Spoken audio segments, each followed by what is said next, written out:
আসসালামু আলাইকুম রহমতুল্লাহ। বিসমিল্লাহির রহমানির রহিম। প্রিয় দিনী ভাই বোনেরা, আজকের ভিডিওটি বিশেষভাবে আমাদের বোনদের জন্য একটি গুরুত্বপূর্ণ সতর্ক বার্তা। ইসলামে নারীদেরকে অত্যন্ত সম্মান ও মর্যাদা দেওয়া হয়েছে, তবে কিছু কাজ সম্পর্কে রাসূল সাল্লাল্লাহু আলাইহি ওয়াসাল্লাম কঠোরভাবে সতর্ক করেছেন। আজ আমরা এমনই 8টি কাজ সম্পর্কে জানব, যে কাজগুলো থেকে একজন মুসলিম নারীর বেঁচে থাকার চেষ্টা করা উচিত। তো চলুন সেই কাজগুলো কি আমরা জেনে নিই। 1 নাম্বার, ব্রু বা মুখের লোম সৌন্দর্যের জন্য তুলে ফেলা। সহিহ হাদিসে এমন নারীদের ব্যাপারে কঠোর সতর্কতা এসেছে যারা সৌন্দর্যের জন্য মুখের লোম তুলে ফেলে। সহিহ বুখারীতে এই বিষয়ে হাদিস রয়েছে। তাই সৌন্দর্যের জন্য আল্লাহর সৃষ্টির পরিবর্তন আনার ব্যাপারে সতর্ক থাকুন। 2 নাম্বার, পুরুষের সাদৃশ্য গ্রহণ করা। রাসূল সাল্লাল্লাহু আলাইহি ওয়াসাল্লাম এমন পুরুষদের অভিশাপ করেছেন যারা নারীদের সাদৃশ্য গ্রহণ করে, এবং এমন নারীদেরও যারা পুরুষের সাদৃশ্য গ্রহণ করে। তাই পোশাক পরিচ্ছদের ক্ষেত্রে ইসলামের নির্দেশনা মেনে চলা উচিত। 3 নাম্বার, বাইরে যাওয়ার সময় এমন সুগন্ধি ব্যবহার করা যার ঘ্রাণ পরপুরুষের কাছে পৌঁছে যায়। হাদিসে এমন আচরণ সম্পর্কে কঠোর সতর্কতা এসেছে। জামে তিরমিজির একটি হাদিসে সুগন্ধি ব্যবহার করে পুরুষদের পাশ দিয়ে যাওয়ার ব্যাপারে সতর্ক করা হয়েছে।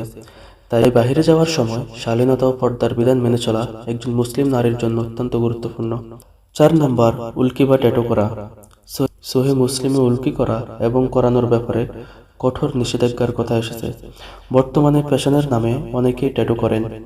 একজন মুসলিমের উচিত এই ধরনের কাজ থেকে নিজেকে দূরে রাখা। 5 নাম্বার, পরচুল বা কৃত্রিম চুল ব্যবহার করা। বুখারীতে কৃত্রিমভাবে চুল বাড়ানো বা অন্যের চুল লাগানোর ব্যাপারে কঠোর সতর্কতা এসেছে। তাই শুধু সৌন্দর্যের জন্য এমন কাজ করার আগে ইসলামের বিধান সম্পর্কে জানা জরুরি।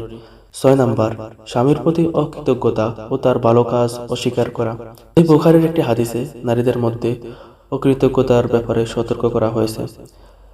সেখানে স্বামীর প্রতি অকৃতজ্ঞতার তার করা ভালো কাজ অস্বীকার করাকে সতর্কতার কারণ হিসেবে উল্লেখ করা হয়েছে। তবে মনে রাখতে হবে, এর অর্থ অন্যায় বা জুলুম সহ্য করা নয়, বরং স্বামী স্ত্রী উভয়ে একে অপরের অধিকার ও ভালো কাজের প্রতি কৃতজ্ঞ থাকা উচিত। 7 নাম্বার, অন্যের নামে মিথ্যা অপবাদ বা ভিত্তিহীন কথা ছড়ানো।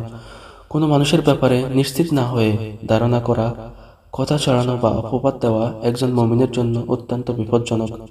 সহিহ মুসলিমের সন্দেহ, গুপ্তচর বৃত্তি ও পরস্পরের প্রতি বিদ্বেষ থেকে বিরত থাকার কথা বলা হয়েছে। তাই কোনো কথা শোনার পর যাচাই না করে অন্যের কাছে ছড়িয়ে দেবেন না। 8 নাম্বার, গীবত বা পরনিন্দা করা।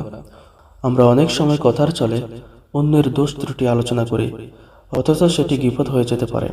রাসূল সাল্লাল্লাহু আলাইহি ওয়াসাল্লাম গীবতের সংজ্ঞা দিয়েছেন, কারো অনুপস্থিতিতে তার এমন কথা বলা যা সে অপছন্দ করবে, আর সেই কথা সত্য হলেও তা গীবত, মিথ্যা হলে তা অপবাদ।